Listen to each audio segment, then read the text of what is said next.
Ce n'est pas parce qu'ils sont nombreux à penser la même chose qu'ils ont raison.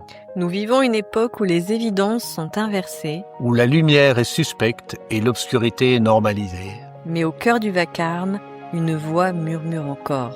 Un chemin se dévoile pour ceux qui osent déplier l'oreille du cœur. Un chemin d'alignement et de renouvellement, Où neurosciences et foi ne s'excluent pas mais s'éclairent mutuellement. où la conscience s'éveille et l'âme se déploie. Bienvenue dans Neurosciences et foi pour une vie inspirée. Le podcast du déploiement intégral, Pour rayonner et faire pencher la balance. de l'obscurité à la lumière.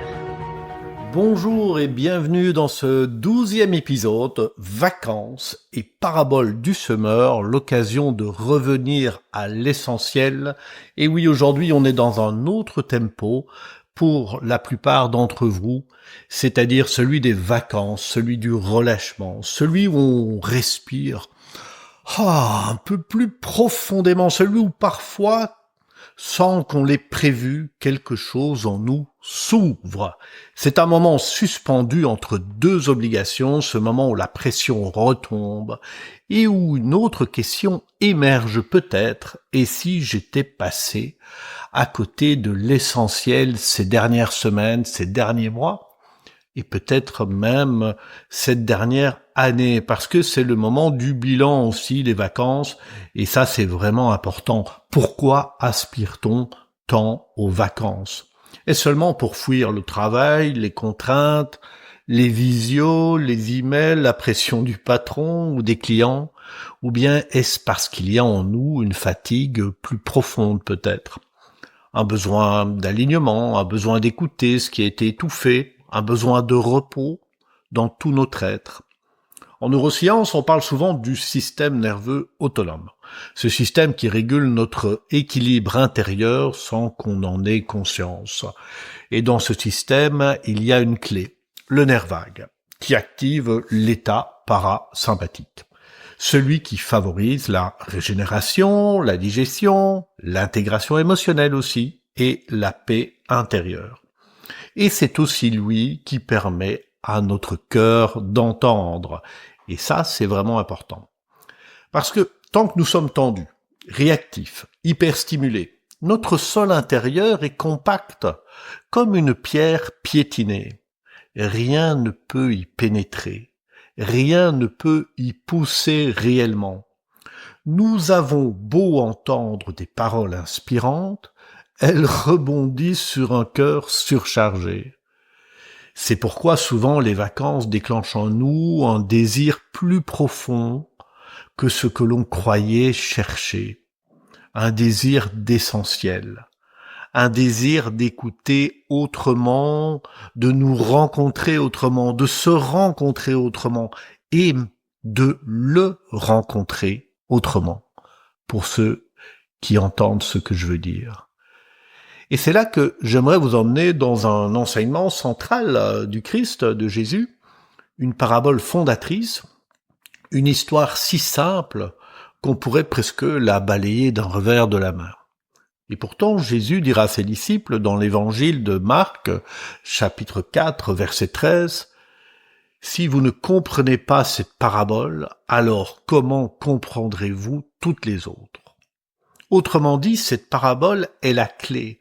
Elle contient le principe d'interprétation de tout ce que Dieu veut nous transmettre. Elle parle du cœur, du nôtre, du tien. Alors je t'invite à t'immerger dans la scène. Imagine, tu remontes 2 millénaires plus tôt. Et là, Jésus sort de la maison. Il marche jusqu'au bord du lac. Une foule immense s'assemble, tellement de monde, qu'il monte dans une barque, s'éloigne un peu, et enseigne depuis l'eau. Et là il leur dit, « Écoutez, voici que le semeur sortit pour semer. Comme il semait, une partie des graines tomba le long du chemin. Les oiseaux vinrent et les mangèrent. Une autre partie tomba sur un sol pierreux. Il y avait peu de terre. Elles levèrent aussitôt, mais parce que la terre était peu profonde, lorsque le soleil monta, elles furent brûlées, et comme elles n'avaient pas de racines, elles séchèrent. Une autre tomba parmi les ronces, et les ronces poussèrent, les étouffèrent, et elles ne donnèrent rien. Et d'autres tombèrent dans la bonne terre. Elles donnèrent du fruit, une fois 30, une autre pour 60, une autre pour 100. Et Jésus conclut que celui qui a des oreilles pour entendre, entende. Cette parabole, vous la connaissez certainement, je vous la rappelle, elle est d'une profondeur extraordinaire. Malgré tout, à l'époque, les disciples, donc ceux qui suivaient Jésus de très près, furent étonnés et s'approchèrent en disant « Mais pourquoi leur parles-tu en parabole ?» Et Jésus leur répondit « Parce qu'à vous, il a été donné de connaître les mystères du royaume. » Autrement dit, Jésus les enseignait d'un point de vue initiatique. Mais pour eux, tout est donné en parabole, afin qu'ils regardent sans voir et qu'ils entendent sans comprendre. Et là, quand je relis ça, je sens la profondeur, la pertinence, le regard, le cœur perçant de Jésus. Parce que aujourd'hui, sous l'angle des neurosciences, je comprends ça vraiment avec cette profondeur-là. C'est-à-dire que si tu parles en parabole, tu parles à l'imaginaire. Et l'imaginaire, lui, même si tu n'as pas compris avec ton mental, tu as semé une graine. Et on sait que ce qui n'est pas conscient, c'est inconscient, a une intelligence beaucoup plus vaste que la partie, je dirais, purement consciente et rationnelle. Et donc, ce que tu as semé dans cet imaginaire, eh bien, va aussi être une graine. Donc, c'est extraordinaire cette manière de faire. Il a pris des disciples qu'il va initier, et puis pour les autres, il va parler en parabole. Et ça, c'est très intelligent parce que il n'y a pas d'entre-deux en fait. Tu n'as pas. Aujourd'hui, on vous communique beaucoup d'informations. Tout le monde a l'information, lit des bouquins, ça ne sert à rien. Soit tu stimules l'imaginaire, et ça c'est vraiment de la neuroscience, et ça va après faire son chemin, soit tu passes dans un enseignement qui n'est pas dans la tiédeur, mais qui est réellement initiatique, dans lequel tu vas y aller à fond, et dans lequel tu vas être confronté à toi-même, et là, eh bien, ça va porter des fruits. Mais il n'y a pas d'entre-deux, d'accord ? Et donc, il explique, si vous ne comprenez pas cette parabole, alors comment comprendrez-vous toutes les autres ? Parce que elle est la clé, d'accord ? En réalité, cette parabole parle d'un mécanisme très précis que les neurosciences modernes confirment. La réception d'une information n'est pas liée à sa qualité objective, mais à l'état intérieur du récepteur. Et ça, c'est primordial. Si ton système nerveux est tendu, ou bien en mode combat ou fuite, tu peux entendre sans recevoir, lire sans intégrer, et même prier sans écouter. C'est pourquoi le repos, l'apaisement, le silence intérieur sont indispensables. Ils préparent le terrain, ils ameublissent la terre, ils rendent ton cœur accueillant. Et d'ailleurs, Jésus ne laisse pas planer le mystère, il explique cela. Le semeur sème la parole. Ceux qui sont le long du chemin, ce sont ceux qui l'entendent. Mais aussitôt, Satan vient et enlève la parole semée en eux. Satan, tu peux le voir comme toutes ces pensées de doute, ces pensées de critique, ces pensées de « ça n'est pas pour moi », ces pensées qui remettent en question, ces pensées qui te rabaissent, ces pensées qui te disent que ça n'est pas possible. Tout ce discours, tu vois, Satan, tu peux le voir comme cet égrégore mental, émotionnel qui vient enlever en fait, même directement te voler Pourtant, tu as reçu des joyaux. On dit ne donne pas des perles aux pourceaux. C'est quand même triste parce que tu as les paroles qui pourraient te libérer et puis, eh bien, il y a une programmation en toi qui vient tout retirer d'un coup. Donc ça, c'était pour le long du chemin. Et puis, il parle de ceux qui reçoivent la semence sur un sol pierreux. Ce sont ceux qui entendent la parole et la reçoivent aussitôt avec joie, mais ils n'ont pas de racines en eux-mêmes.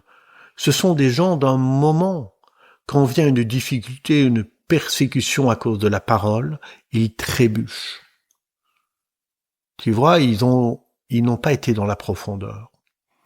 C'est-à-dire que c'est comme aujourd'hui, avec la plupart des informations qui stimulent la dopamine, on veut plus d'informations, on butine à droite, à gauche, plus d'informations. Ok, on a entendu des informations, mais elles n'ont aucune profondeur. Et donc, automatiquement, ça sèche, quoi. D'autres reçoivent la semence parmi les ronces.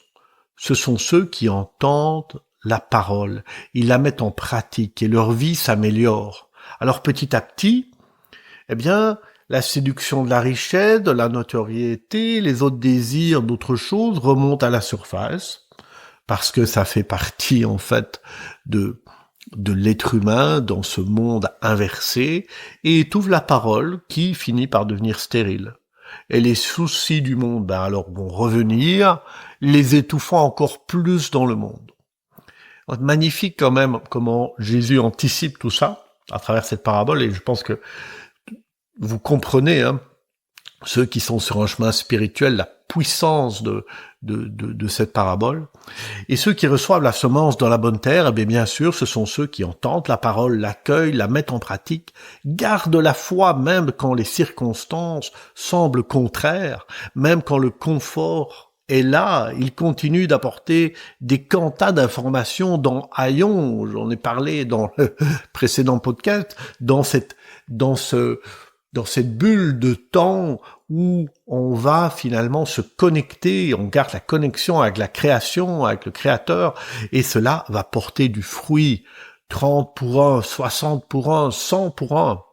Mais attention, que cela ne tombe pas dans le piège de penser que le fruit est leur œuvre, parce que là, ce serait la chute.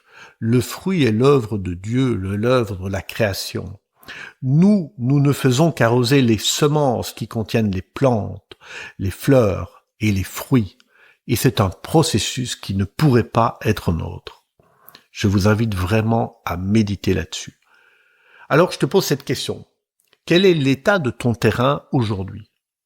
As-tu pris le temps de retirer les pierres, d'arracher les ronces, d'aérer le sol, pour que la parole puisse vraiment y prendre racine?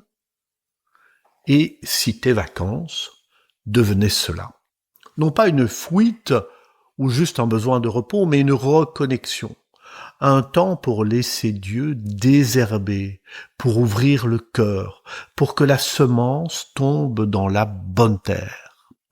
Et peut-être que ce podcast est lui-même une semence parmi tant d'autres. Peut-être que ces mots tombent aujourd'hui dans un sol apaisé.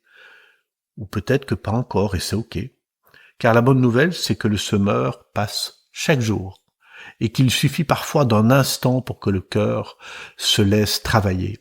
Alors je te souhaite des vacances habitées par plus qu'un paysage, mais par une présence. Et si le royaume de Dieu commençait par là, par un cœur prêt à écouter, par une terre qui se laisse germer et ensemencer. Merci pour ton écoute. Merci pour ton cœur qui cherche, merci pour cette terre que tu laisses Dieu cultiver.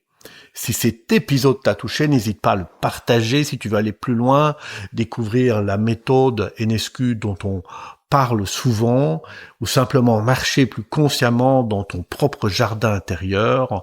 Retrouve-nous sur le site de l'Académie et à part ça, je te souhaite un bon repos, un bon été. On se retrouve de toute façon la semaine prochaine et que la parole en toi porte du fruit. À très bientôt.